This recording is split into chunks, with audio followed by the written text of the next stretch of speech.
Hello, সবাই কেমন আছো? আশা করি সবাই ভালো আছো। আমিও ভালো আছি। আজকে আমি তোমাদের সাথে বাঁচা মাছের ঝিঙ্গে দিয়ে ঝোলে রেসিপি শেয়ার করব। তো চলো দেখতে থাকো আমি কিভাবে বানাই। তার জন্য আমি বাঁচা মাছগুলোকে কেটে ধুয়ে নিয়েছি, টমেটো নিয়ে নিয়েছি আর ঝিঙ্গে কেটে নিয়েছি। আমি এখন একটা কড়াইতে সর্ষের তেল দিয়ে সর্ষের তেলটাকে গরম করে নিচ্ছি। তারপর বাঁচা মাছগুলোতে হলুদ নুন মেখে রেখেছিলাম, সেটাই আমি এখন ভেজে নিচ্ছি।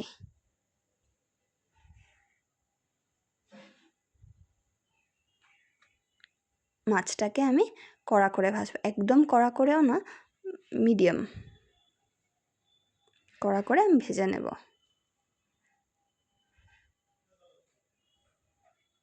মাছটা অনেকই নরম হয়, তো হালকা হাতে ভাজতে হবে। এভাবে করে আমি সব মাছগুলো ভেজে নিলাম। এখন আমি তুলে নিলাম। আমার মাছগুলো ভাজা হয়ে গেছে, আমি এখন তুলে নিয়েছি। তারপর আমি সেই তেলেই ঝিঙ্গেগুলো দিয়ে দিচ্ছি ভাজা হওয়ার জন্য।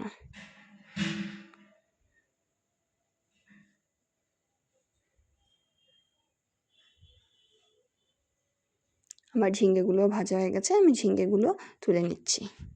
তারপর সামান্য তেল দিয়ে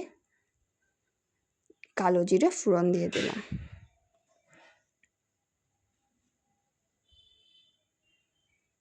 কালো জিরেটা সুন্দর করে ভাজা ভাজা হয়ে গেলে আমি পোস্ত দিয়ে একটা পেস্ট বানিয়েছি। পোস্ত, জিরে, কাজু বাদাম দিয়ে, চারমগজ দিয়ে আমি একটা পেস্ট করে রেখেছিলাম, সেই পেস্টটা দেব। আর এখন আমি দিয়ে দিলাম টমেটো।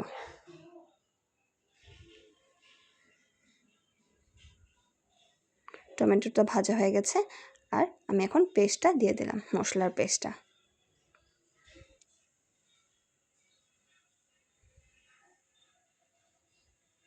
তারপর নুন আর হলুদ দিয়ে দিলাম।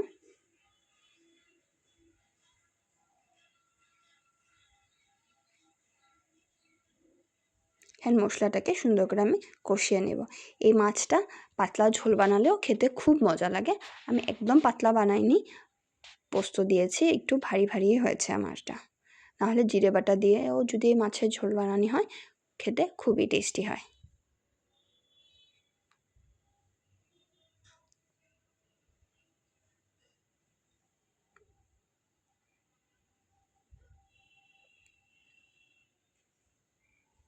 দেখো আমার মশলাটা ভালো করে কষানো হয়ে গেছে। এখন আমি ঝিঙ্গেগুলো দিয়ে দেব,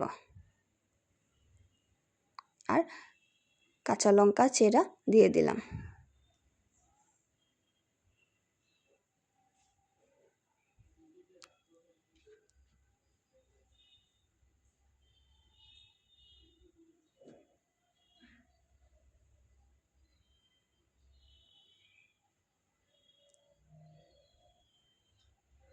এই পর্যন্ত যারা আমার ভিডিও দেখেছো, যারা লাইক করতে ভুলে গেছো, একটা লাইক, কমেন্ট করে, শেয়ার করে আমার পাশে থেকো।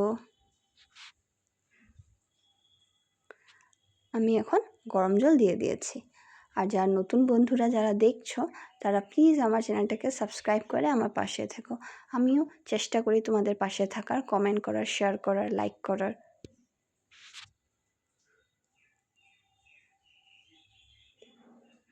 এখন বয়েল এসে গেছে, তারপর আমি মাছগুলো দিয়ে দিচ্ছি। এখন 5-7 মিনিট বয়েল হওয়ার পর আমি এটাকে নামিয়ে নেব।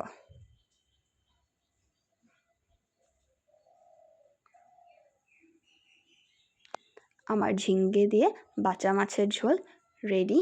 তোমাদের যদি আমার রেসিপিটা ভালো লাগলো, একবার বাড়িতে বানিয়ে ট্রাই করে দেখতে পারো। খেতে খুবই অসাধারণ, টেস্টি আর সিম্পল, চটজলদি হয়ে যায়।